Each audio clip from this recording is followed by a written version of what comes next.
Hello, അപ്പം ഇന്ന് ഈസ്റ്ററാണ്. നമ്മൾ പിടിയും ചിക്കൻ കറിയും ഉണ്ടാക്കാനാണ് പ്ലാൻ ചെയ്തത്. പിടിക്ക് വേണ്ട സാധനങ്ങൾ ഞാനിപ്പം തേങ്ങ 1-ാം പാലും 2-ാം പാലും ആക്കി വെച്ചിട്ടുണ്ട്.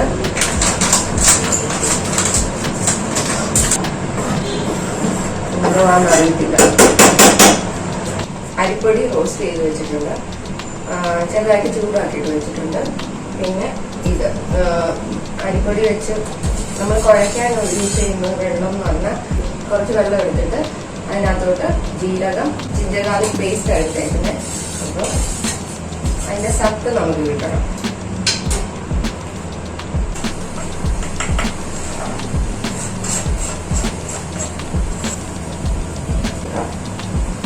ഇതിന് വെള്ളം തിളയ്ക്കുന്നുണ്ട്.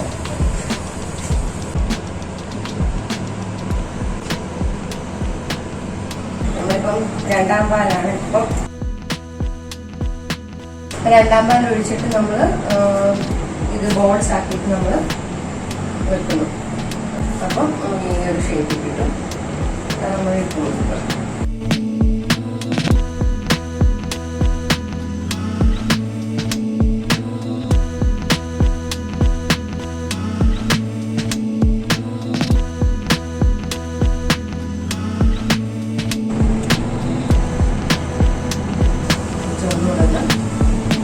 വേവിക്കാം.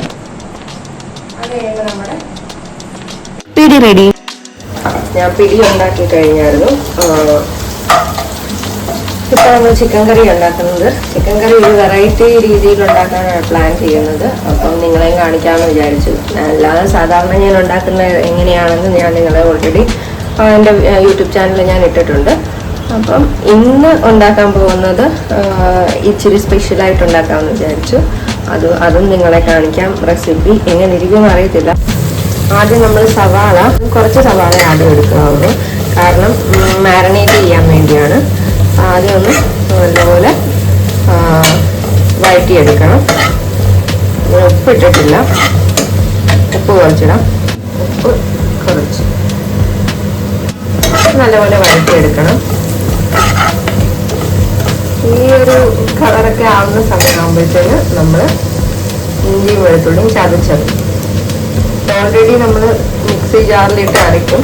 അപ്പം അതുകൊണ്ട് നമ്മൾ ചതച്ചെടുത്താൽ മതി. ജസ്റ്റ് ഫ്ലേവർ ഒന്നും ഇല്ലാതെ എല്ലാം വഴറ്റി എടുത്ത് കഴിഞ്ഞിട്ട് മാരിനേറ്റ് ചെയ്യാൻ വേണ്ടിയാണ് നമ്മളിത് ആക്കിയെടുക്കുന്നത്. നല്ലപോലെ ഇത് ഉള്ളി ഇഞ്ചി വെളുത്തുള്ളി വഴന്ന് കഴിയുമ്പോഴത്തേന് നമ്മൾ നമ്മുടെ പൊടികളെല്ലാം നമ്മൾ ചിക്കൻ കറി വെക്കുന്നത് എങ്ങനെയാണോ അതിൻ്റെ എല്ലാം പൊടികൾ സെയിം ഇടും.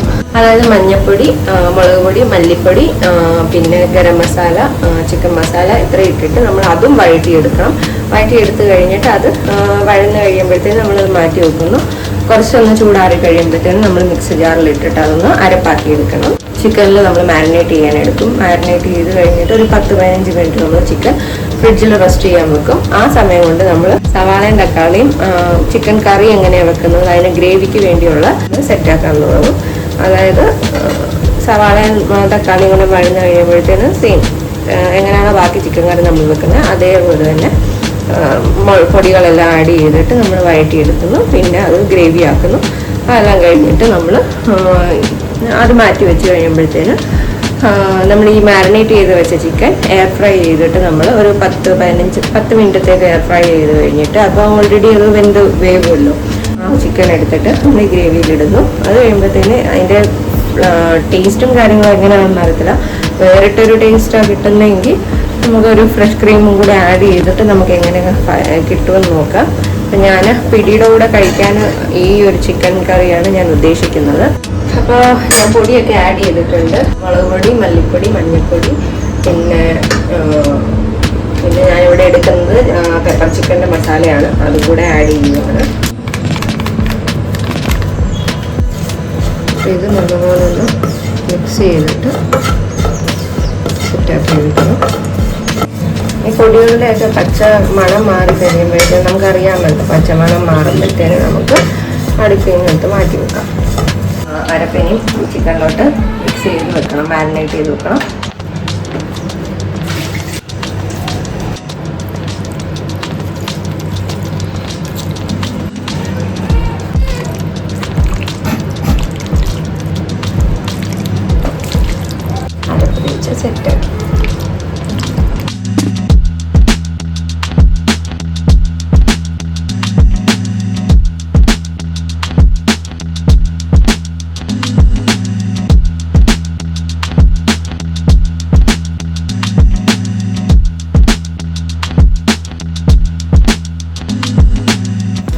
നമ്മൾ ഗ്രേവിക്ക് ഒന്നുമില്ല, സവാളയും ഇതെല്ലാം കൂടെ വഴന്നിട്ട് നമ്മൾ സെയിം ഇത് പെപ്പർ ചിക്കൻ മസാല മാത്രമേ ഇട്ടുള്ളൂ, വേറെ ഒന്നും ഇട്ടില്ല.